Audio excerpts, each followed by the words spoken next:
ونستغفره ونعوذ بالله من شرور أنفسنا ومن سيئات أعمالنا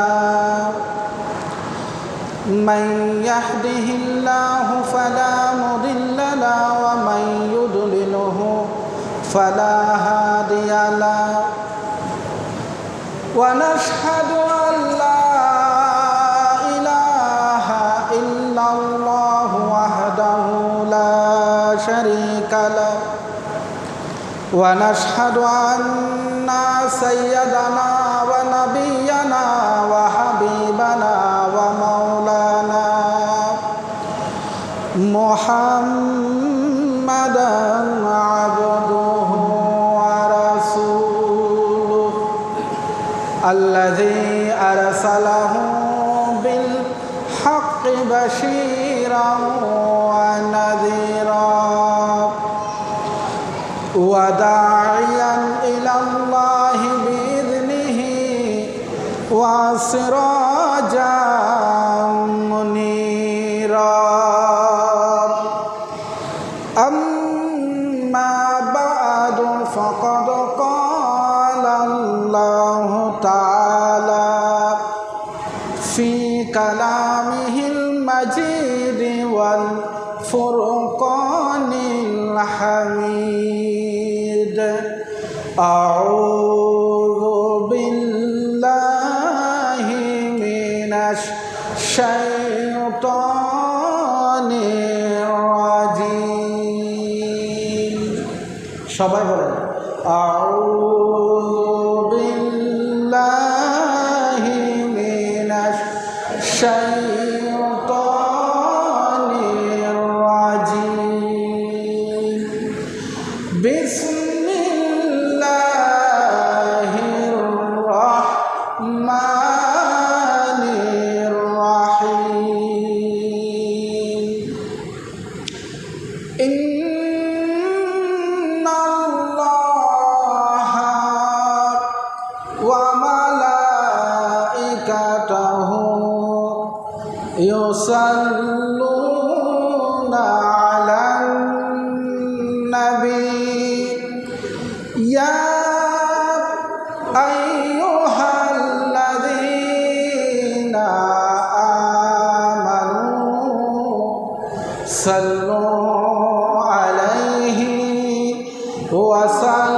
وسلموا تسليما اللهم صل على سيدنا مولانا محمد وعلى آل سيدنا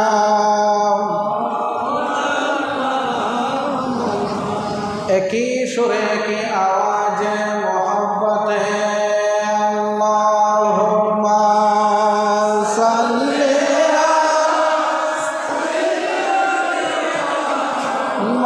মাওলানা মুহাম্মদ ওয়া আলা আলি সাইয়্যিদিনা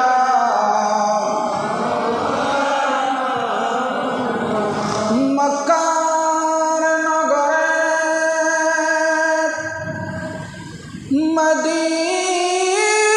মদিনার শহরে এলো নবী মুস্তাফা ইসলাম প্রচার করে নবী শুয়ে আছেন মদিনা আল্লাহুম্মা সাল্লি জোরে মাওলানা মুহাম্মদ ওয়া আলা আলি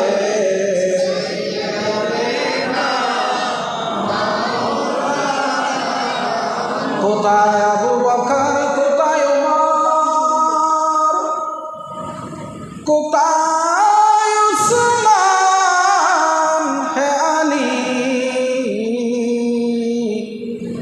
তোমাদের বিরহে আজকে ইসলাম মদিনার বুকে যায় গছনে।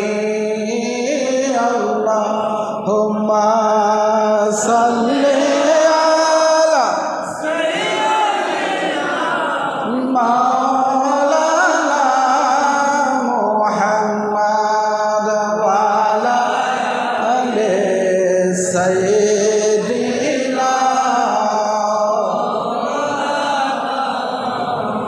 সালাতুন ইয়া রাসূলুল্লাহ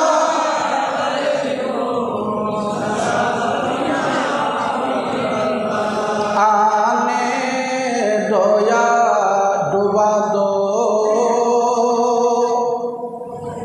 अब तो तुम्हारी जानिबे आने दोया डुबा दो अब तो तुम्हारी जानिबे कश्ती तुम्हें पे चढ़ी लंगर उठा दिए हैं उनकी महक ने दिल के गुनचे किला दिए हैं सालातुन या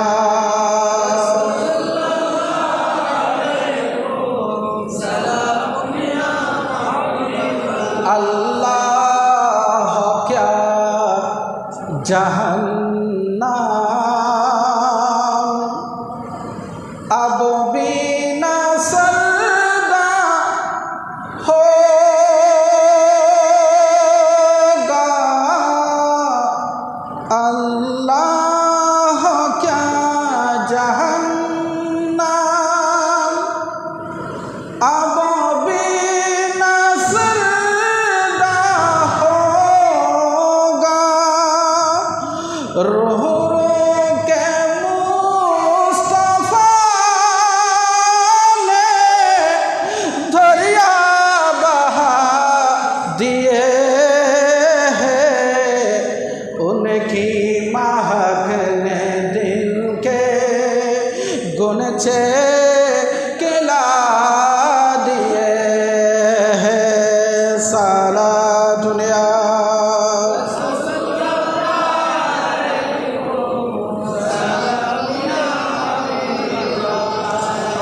শাহাদাতে কারবালার স্মরণে শাহাদাতে কারবালা মাহফিল পরিচালনা কমিটির উদ্যোগে 20তম আজিমুসান শাহাদাতে কারবালা মাহফিল অত্র মাহমুদ খান জামে মসজিদ প্রাঙ্গণে আয়োজিত আজকের মাহফিলের সম্মানীয় সভাপতি অত্র মাহফিলের সম্মানীয় পরিচালক বিশিষ্ট আলেমে দ্বীন তরুণ আলেমে দ্বীন অত্র জামে মসজিদের সম্মানীয় পেশ ইমাম গাউসিয়া তৈয়বিয়া সুন্নিয়া দাখিল মাদ্রাসার সম্মানীয় সুফার হযরতুল আল্লামা জনাব মাওলানা হাফেজ আব্দুল হালিম সাহেব কিবলা মাদ্দাজিল্লাহুল আলী মঞ্চাসীন হজরত ওলামায়ে কেরাম বিশেষ করে আমার মুরব্বী বাবারা যুবক ভাইরা উপস্থিত সুধীমণ্ডলী পর্দানসীন মা বোনেরা মাইকের আওয়াজ যতটুকু যাচ্ছে যে যেখানে বসে শুনছেন আসসালামু আলাইকুম ওয়া রাহমাতুল্লাহি ওয়া বারাকাতুহু। মহান আল্লাহর আজিম শান দরবারে লাখ কোটি শুকরিয়া আদায় করছি যে রব্বুল আলামিন রব্বুল ইজ্জত ওয়াল জালাল আমাদেরকে দয়া করে মায়া করে এই শাহাদাতে কারবালার মাহফিলে কবুল করেছেন, আপনাকে আমাকে বসার তৌফিক দিয়েছেন। মন প্রাণ করে উচ্চ আওয়াজে মহব্বতে বলি আলহামদুলিল্লাহ। সাথে সাথে সরওয়ারে কায়নাত শামসুদ্দোহা, বাদরুদ্দোজা, সাদরুল উলা, নূরুল হুদা, নূর নবী হুজুর মুহাম্মদুর রাসূলুল্লাহ সাল্লাল্লাহু আলাইহি ওয়াসাল্লামের রওজা পাকে লাখ কোটি দরুদ ও সালাম পেশ করছি। যে মহান নবীর উম্মত হওয়ার কারণে আল্লাহ তাআলা আমাদেরকে সর্বশ্রেষ্ঠ উম্মত বানিয়ে দিয়েছেন, সে মহান রবের দরবারে আবারও বলি আলহামদুলিল্লাহ। ফজর, জোহর, আসর, মাগরিব, এশার নামাজের পরে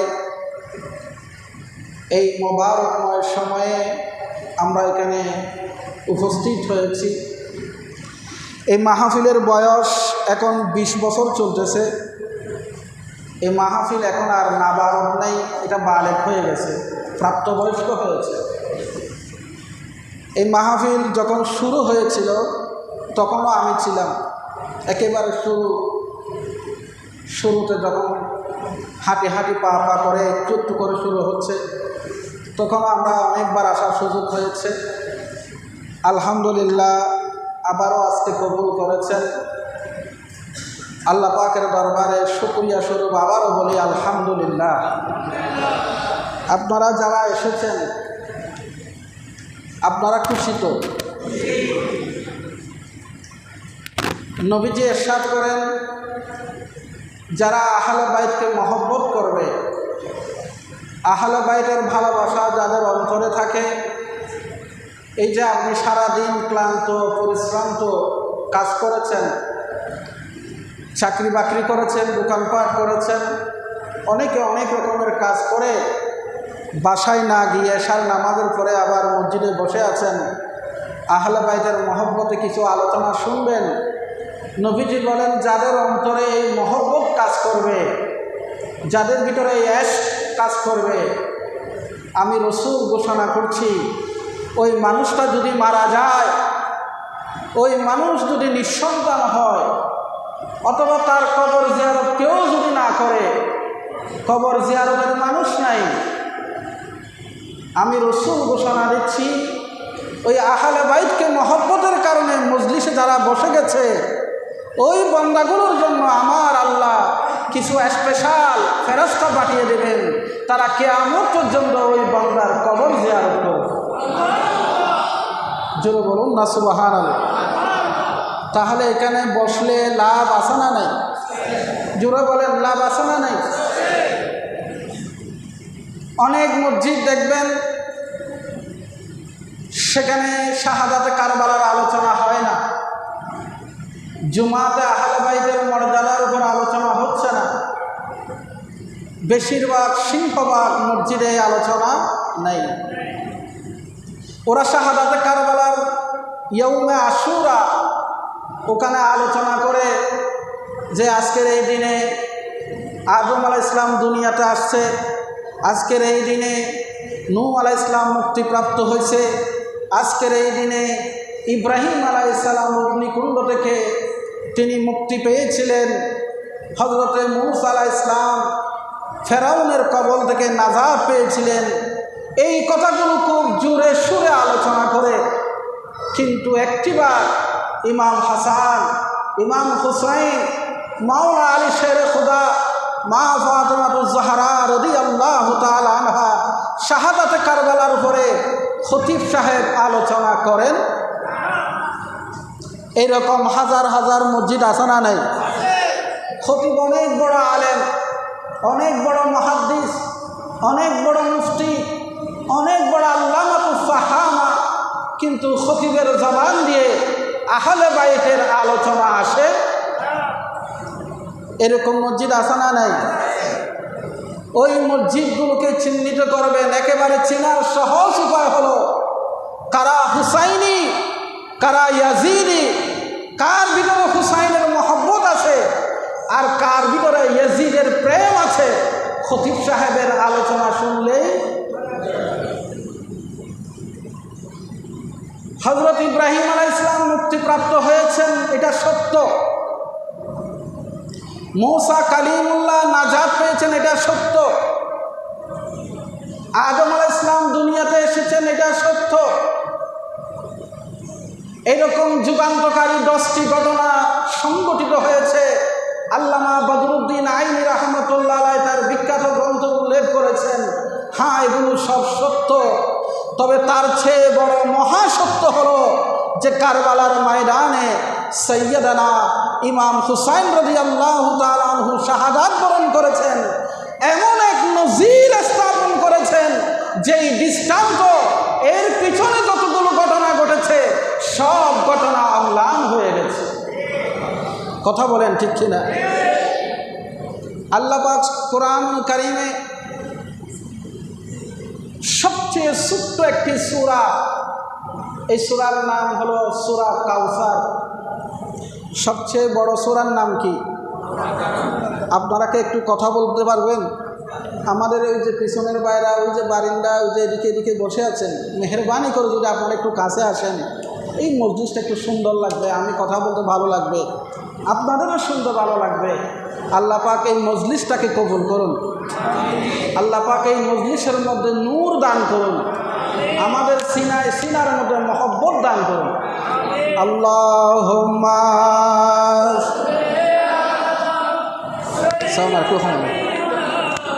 মাওলানা ওয়া আলা আলি সাইয়্যিদিনা।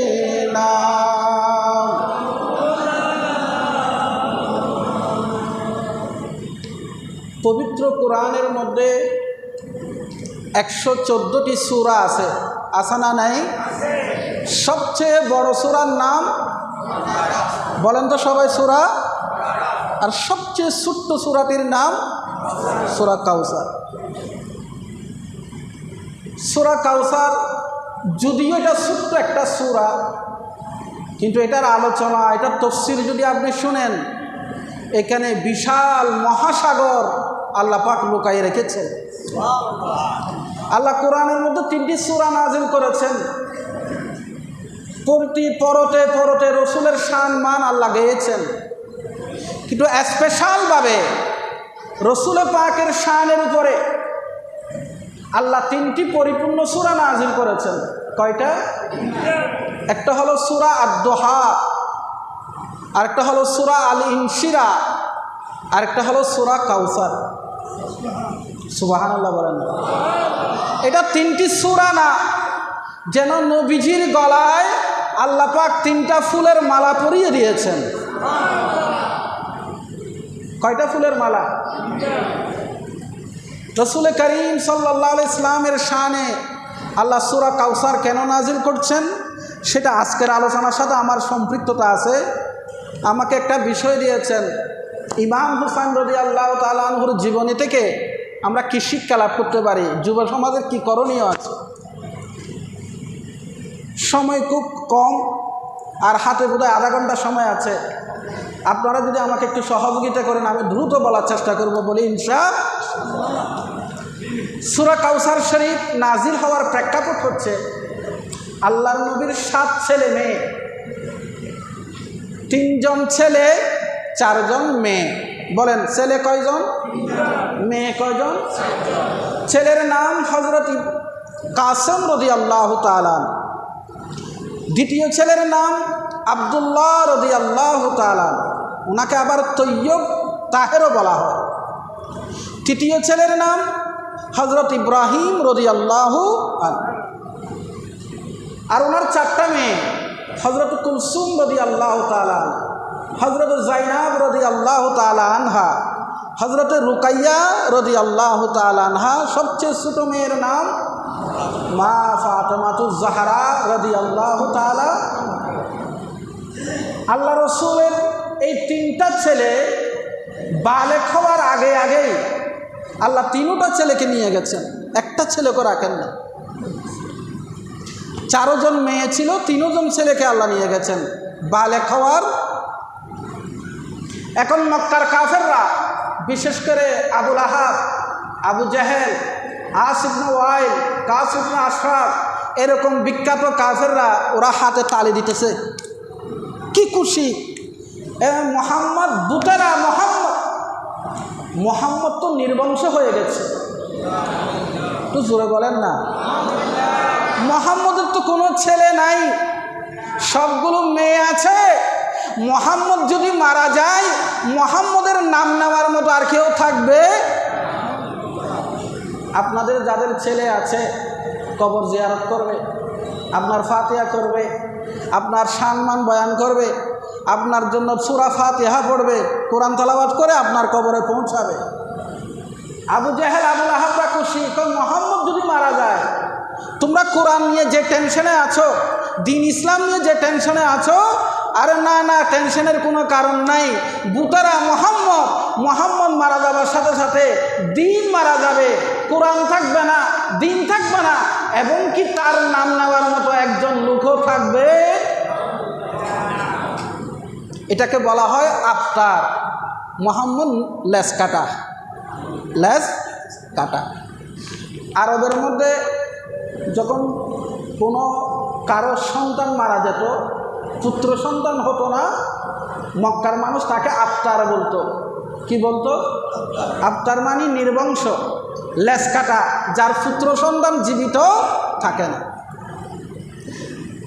নবী হাঁটছেন, দোকানদার এই কথাটা বলতেছে মুহাম্মদ আফতার, প্রতিবেশীরা বলতেছে মুহাম্মদ, এর আগে বলছে মুহাম্মদ মাজনুন, মুহাম্মদ কাজ্জাব, মুহাম্মদ কাহেন, মুহাম্মদ একটা জাদুকর, মুহাম্মদ একটা মৃত্যু, মুহাম্মদ একটা সাহিত্য, সে দিনের বেলায় কোরআন রাতের বেলায় লিখে দিনের বেলায় বলে যে এটা আল্লাহর পক্ষ থেকে এসেছে। এইরকম আজে বাজে যখন কমেন্ট করছে, আমার নবী বড় ব্যথা পাচ্ছেন। একেবারে শেষের দিকে যুগ হলো যে মুহাম্মদ নির্বংশ হয়ে গেছে, মুহাম্মদ একটা নির্বংশ, মুহাম্মদ আফতার। এই যখন অবস্থা, আমার নবী যখন ব্যথা পাচ্ছেন, তখন আমার আল্লাহ বলেন, ইয়া রাসূলুল্লাহ, জবাব আপনি দিয়েন না, জবাব আমি আল্লাহ দিচ্ছি। ইয়া রাসূলুল্লাহ, হযরত মূসাকে তার কওম গালি দিয়েছে, জবাব আমি আল্লাহ দিয়ে নাই, জবাব মূসা কালিমুল্লাহ দিয়েছে। ইয়া রাসূলুল্লাহ, ইব্রাহিম আলাইহিস সালামকে তার কওম গালি দিয়েছে, জবাব আমি আল্লাহ দেই নাই, জবাব ইব্রাহিম আলাইহিস সালাম নিজেই দিয়েছে। ইয়া রাসূলুল্লাহ, ঈসাকে তার কওম গালি দিয়েছে, ঈসা নিজেই জবাব দিয়েছে। ও আমার মাহবুব নবী, আপনাকে কাফেররা মজনুন বলছে, কাহিন বলছে, কাজ্জাব বলছে, আফতার বলছে। ইয়া রাসূলুল্লাহ, জবাব আপনি দিয়েন না, জবাব আমি আল্লাহ দিচ্ছি। তখন আল্লাহ জবাব দিতে গিয়ে এই 3টি সূরা নাজিল করেছেন, বিশেষ করে সূরা কাউসার নাজিল করেছেন। সবাই একটু আমার মুখে বলতে পারবেন? বলেন, আউযু বিল্লাহি মিনাশ শাইতানির রাজিম, বিসমিল্লাহির রাহমানির রাহিম, ইন্না আ'তাইনাকাল কাউসার ফাসাল্লি লিরাব্বিকা ওয়ানহার, ইন্না শানিয়াকা হুয়াল আবতার। সুবহানাল্লাহ। ইয়া রাসূলুল্লাহ, ইয়া হাবিবাল্লাহ, আপনি কেন ব্যথা পাচ্ছেন? কাফেররা কি কমেন্ট আপনাকে করেছে সেটার দিকে তাকায়েন না। ইয়া রাসূলুল্লাহ, আমি তো আপনাকে কাউসার দান করেছি। কাউসার মানে কি? আমরা অনেকে মনে করি কাউসার মানে হলো হাউজে কাউসার।